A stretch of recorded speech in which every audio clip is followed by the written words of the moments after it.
আসসালামু আলাইকুম রহমতুল্লাহ। আমরা অনেকে এরকম আছি, সিরিয়ালভাবে সহজভাবে আমরা আরবি হরফগুলা সিরিয়ালে বলতে পারি, কিন্তু উল্টাপাল্টাভাবে বলতে পারি না বা বাচ্চাদেরকে শেখাতে পারি না। তো এই বিষয়টা শেখার জন্য সুন্দর একটা পদ্ধতি রয়েছে। পদ্ধতিটি হলো, আমরা খুব বেশি আলিফ বা তা সা জিম হা এই তরিকাতে, এই পদ্ধতিতে খুব বেশিভাবে না পড়িয়ে আমরা পড়াবো উল্টাপাল্টাভাবে। যেমন কিভাবে আমরা বাচ্চাদেরকে সিরিয়ালে পড়ালে বাচ্চারা সিরিয়ালে পারবে, উল্টাপাল্টা পারবে না। এক নম্বরে হইল, আমরা এইভাবে পড়াবো, সবগুলো অক্ষর ঢেকে দিব। ঢেকে দেওয়ার পরে যে কোনো একটা লাইন আমরা নিব, উল্টাপাল্টা যে কোনো একটা লাইন নিব। নেওয়ার পরে আমরা এদিক থেকে পড়ব। পড়ো তো বাইজিদ। আলিফ হা জা তো কফ ওয়াও। মাশাআল্লাহ। এবার আমরা এদিক থেকে আরেকটা লাইন না দিয়ে এদিক থেকে দিব, যাতে করে বাচ্চার নতুন হরফের সাথে পরিচয় হয় এবং তার মাথা খাটানোর সুযোগ হয়। পড়ো তো। জিম র দদ ফা নুন ইয়া। জি, এবার আমরা এইভাবে দিব। পড়ো তো। ওয়াও হা হামজা ইয়া ইয়া। মাশাআল্লাহ। এবার আমরা এদিক থেকে এক লাইন দিই। পড়ো তো।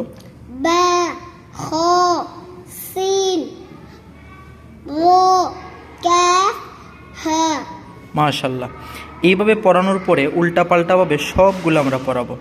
পড়ানোর পরে আমরা এভাবে পড়াতে পারি, যেমন এখানে আছে আলিফ খ শিন গইন নুন, এভাবে পড়াতে পারি এক কোণা থেকে অন্য কোণা পর্যন্ত।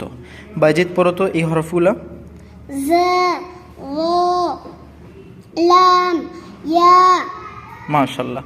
এইভাবে পড়াতে পারি।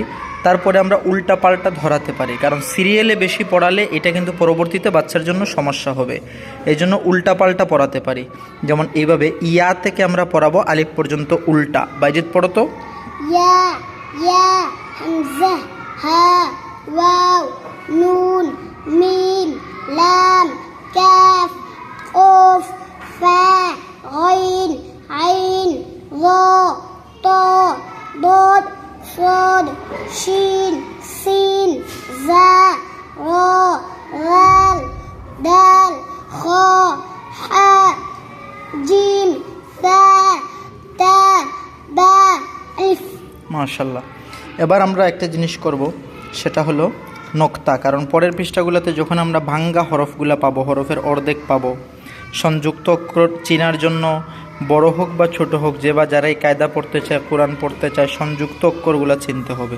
তো এই জায়গাতে আসার পরে যখন সংযুক্ত অক্ষরগুলো কঠিন হয়ে যাবে, এই সংযুক্ত অক্ষরগুলো সহজ করার জন্য আমরা এখান থেকে নক্তা শিখে যাব।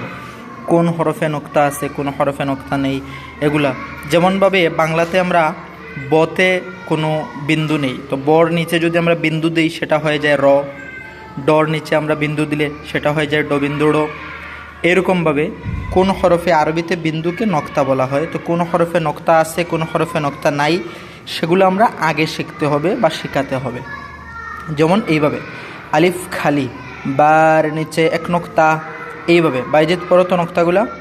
আলিফ আলিফ খালি খালিফ আলিফ খালি আলিফ খালি বা বা নিচে এক নক্তা হুম তা তার উপর দুই নক্তা জি তার উপর তিন নক্তা জি। জিমের উপরে এক নক্তা। এটার নিচ, এটা জিমের নিচ, এটা হলো জিমের উপর, এটা হলো জিমের নিচ। জিমের নিচে এক নক্তা, জিমের নিচে এক নক্তা। হা খালি খ উপরে এক নক্তা জি দাল খালি দাল উপরে এক নক্তা জি র খালি জার উপরে এক নক্তা সিন খালি শিন উপরে তিন নক্তা সদ খালি দদ উপরে এক নক্তা ত খালি তো খালি গর উপরে এক নক্তা র উপরে এক নক্তা আইন খালি আইন খালি পরেরটা আইন উপর এক নক্তা ফা উপরে এক নক্তা কফ উপরে দুই নক্তা কাফ খালি লাম খালি মিম খালি নুন উপরে দুই নক্তা এক নোক্তা হুম। ওয়াও খালি, হা খালি, হামজা খালি, ইয়া খালি, ইয়ার নিচে 2 নোক্তা।